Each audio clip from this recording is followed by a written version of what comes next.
maps has been an integral part of the human history for thousands of years. From cave paintings to ancient maps of Babylon, Greece, and Asia, through the age of exploration, and on into the 21st century, people have created and used maps as essential tools to help them define, explain, and navigate their way through the world. So, the world's first perfect map was created by al-Idrisi.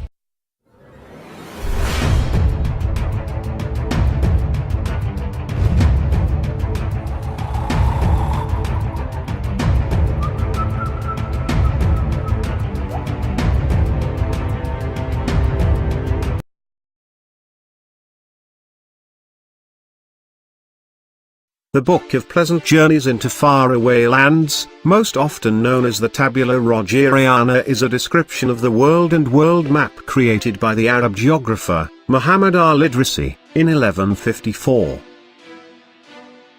Al-Idrisi worked on the commentaries and illustrations of the map for 15 years at the court of the Norman king Roger II of Sicily, who commissioned the work around 1138. The book, written in Arabic,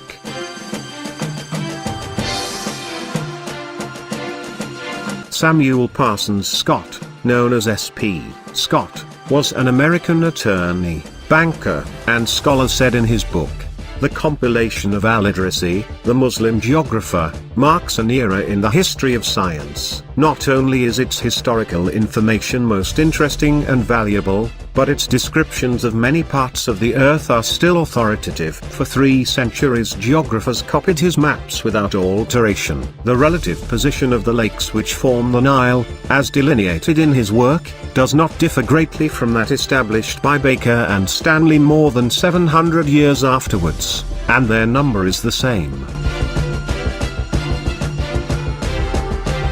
To produce the work, al-Idrisi interviewed experienced travelers individually and in groups on their knowledge of the world and compiled only the part on which there was complete agreement and seemed credible, excluding what was contradictory. Roger too had his map engraved on a silver disc weighing about 300 pounds. It showed, in al-Idrisi's words, the 7 climatic regions, with their respective countries and districts, coasts and lands, gulfs and seas, watercourses and river mouths.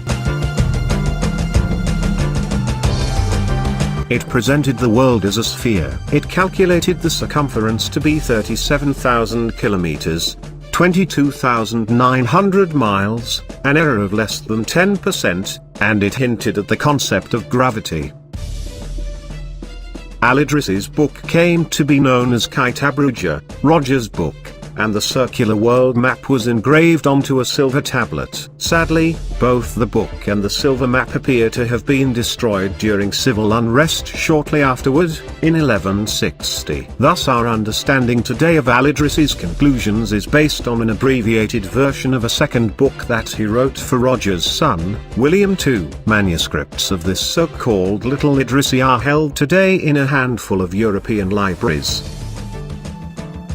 10 manuscript copies of the Book of Roger currently survive, 5 of which have complete text and 8 of which have maps.